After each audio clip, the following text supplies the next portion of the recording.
inyo, Sagittarius. So, kamusta kayo dyan? So, tignan natin sino yung nag-iisip sa inyo at bakit niya kayo iniisip. Kuha tayo ng one card here for you, Sagittarius, no? Sino ba tong tao na ito? So, you have this blue eyes, no? Maybe foreigner, no? For some of you, itong tao na ito. Or literal na sabihin natin na nagsusuot lagi ng contact lens, no? Colored contact lens, of course, no? Blue eyes, no? So, yeah, ayun yung nakikita ko rito, no? Literal, no? So, yeah, pwedeng foreigner, pwede ring nagsusuot ng contact lens, no? For some of you, itong person na ito, no? So, let's see, sino ba tong person na ito na nag-iisip sa inyo, no? Tingnan natin, sino ba tong person na ito? For Sagittarius.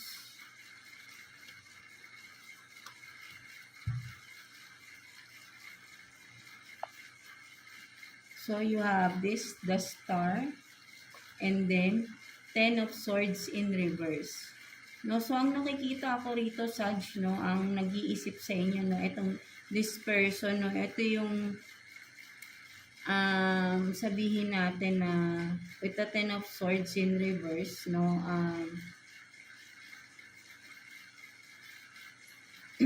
ang nakikita ko rito, no, Sag, ito yung person na parang,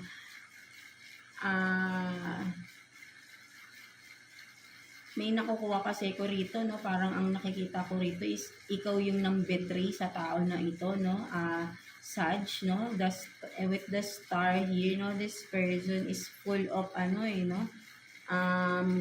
dreams in light, goals in light, no, nakafocus itong tao ngayon sa kanyang sarili, no, with the star, no, sa someone na sabihin natin na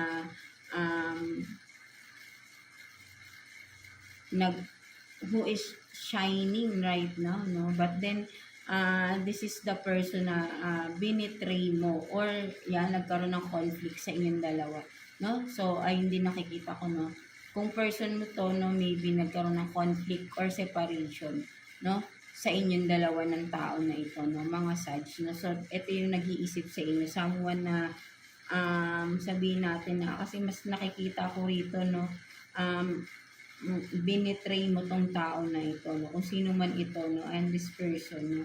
Ang nag-iisip sa inyo, no? So, tingnan natin, no? Bakit kanya iniisip, no? Ano bang iniisip niya sa inyo? Tingnan natin. Kuha tayo ng 2 cards for you, Sag. Bakit kayo iniisip ng tao na ito?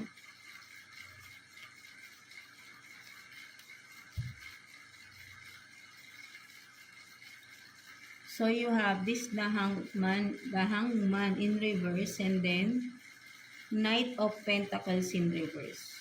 So, ang nakikita ko dito, no, kaya niya kayo iniisip, mga Sag, no, so, parang ang nakikita ko dito, no,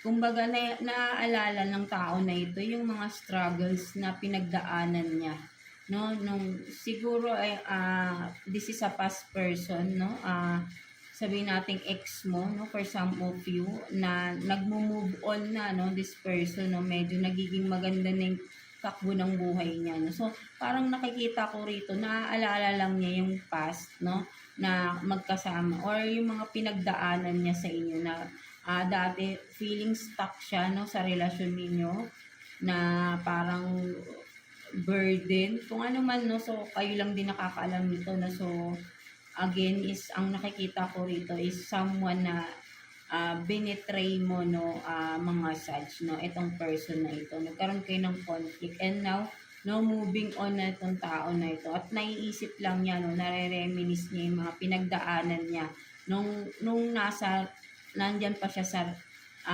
nasa relasyon, yung magka-relasyon pa kayo, no? Something like that, no? So, naiaalala lang niya, that's why naiisip ka niya, no?